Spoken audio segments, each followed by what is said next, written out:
I finally realized avoidance was costing me more than rejection.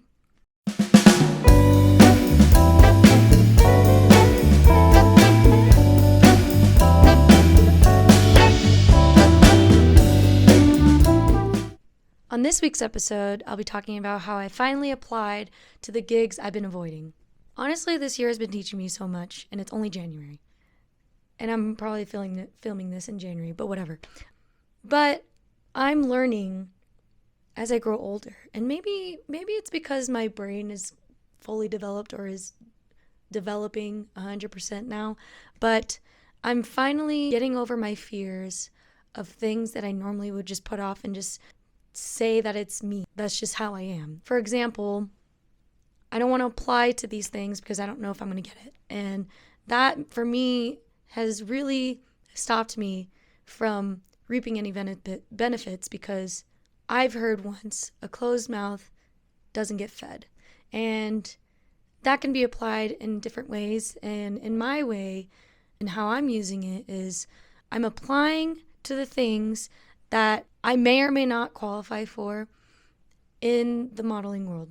I've come to this new part of my life where I just decided I want to be a model. I want to be a fitness model because I think it would be fun and it would be cool to have another form of income from something that's fun. Because I've met a friend recently in the past year who does it as her side gig, and it's something that she thoroughly enjoys, and she inspired me. So for me, I had to learn how to get out of my comfort box, basically, and learn that I need to just step out of that for a bit. So that's kind of what this year is about. And how I was able to get out of that, I'll show you. So first things up is what stopped me before.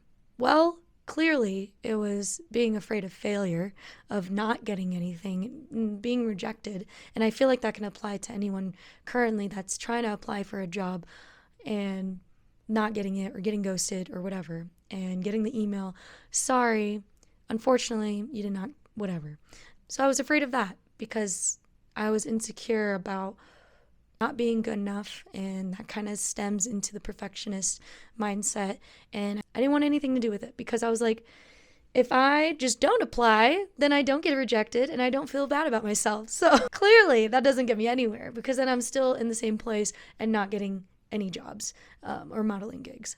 So another part of that is I didn't know where to start and I didn't know where to look for applying because I don't know. I found there's one place that I have that I'll talk about that I've been applying to. Haven't gotten any luck, to be honest.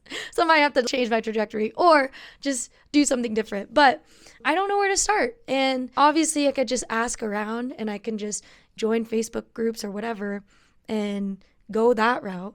Or I can just ask AI where to start. So I'm clearly just not using my resources very well. But besides that, I just didn't know where to start. And because of my insecurity of perfectionism and not willing to be wrong about something or not being good at something right away has been something that I've been trying to work on. And I'm just like, well, I'm not going to ask because I don't want to sound ignorant and I don't want to be embarrassed because I'm asking a stupid question.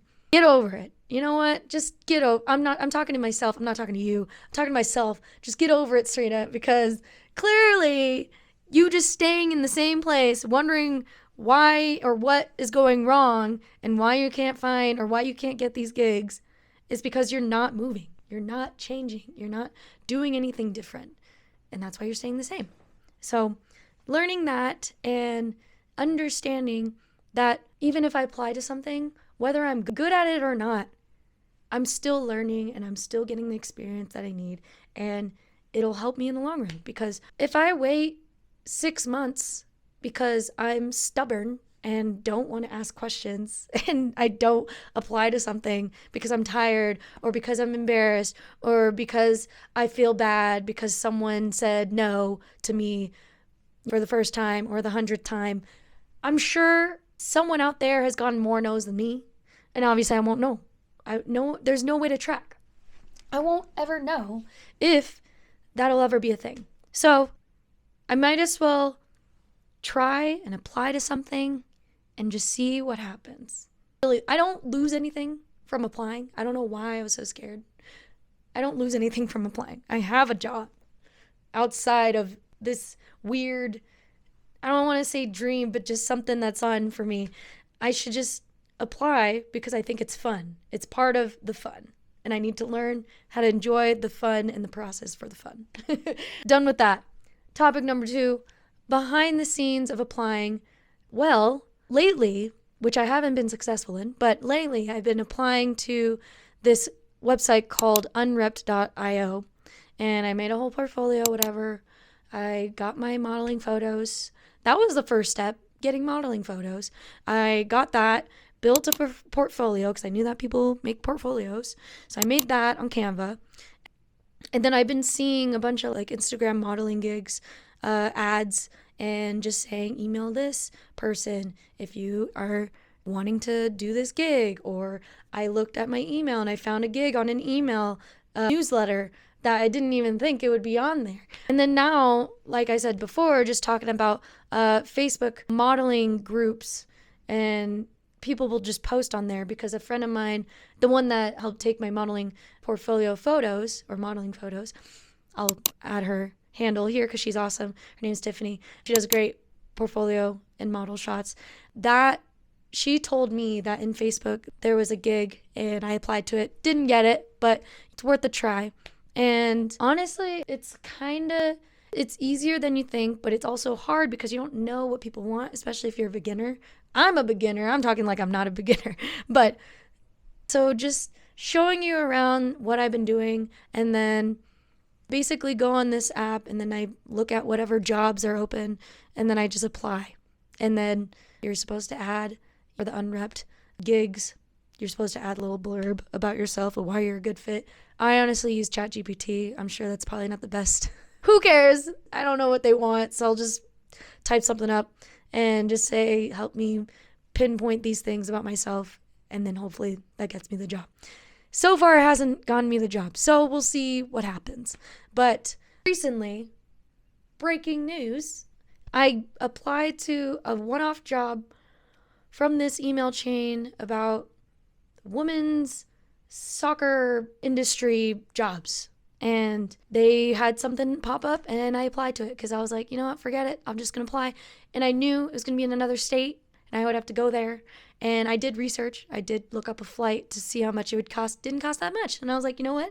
I'm just going to apply and see what happens. And sure enough, I don't know, God is watching me. I think he just knows. But I was very patient. And this is on to number 3, is detaching from outcomes. I logged off after that and I forgot it. And I was like, you know what? Whatever. I don't get it. Because if I dwell on it and I keep checking my email every day to see if I got a response, I'm going to go crazy. I still do, but to an extent. But basically, log off after you've applied, whatever, did your thing, and do something else. Because if you're on the computer for way too long, and I know this more than anyone, you're going to go crazy. You're going to have a headache. You're probably going to get hungry because you haven't eaten. And you probably haven't been outside. So go outside. Do something besides look at the screen and reload the page a million times and then not get a response and then feel bad. So do that and then check in maybe 24 to 48 hours after the email or application has been submitted. And also take into account, because I'm a corporate girly, business days. Think about the days that people are working, Monday through Friday. They're not going to be working on a Saturday, Sunday. If they are, good for them. They're hard workers, whatever. But just think about that and think about holidays. If it's a holiday, they're not going to get back to you. They're checked out. Or they checked out the rest of the week. They're gone. So give it some time. Go and hang out with your friends. Just keep your mind off of it. Detach from the outcomes of what may or may not come. And then if they do show up, they show up. And if they don't, they don't. That's that. It's easier said than done. I know. So what helps me is I like to go out and work out and go for a run, something, and keep my mind off of it, and then come back. If I check my email, I check my email. If I don't, I don't.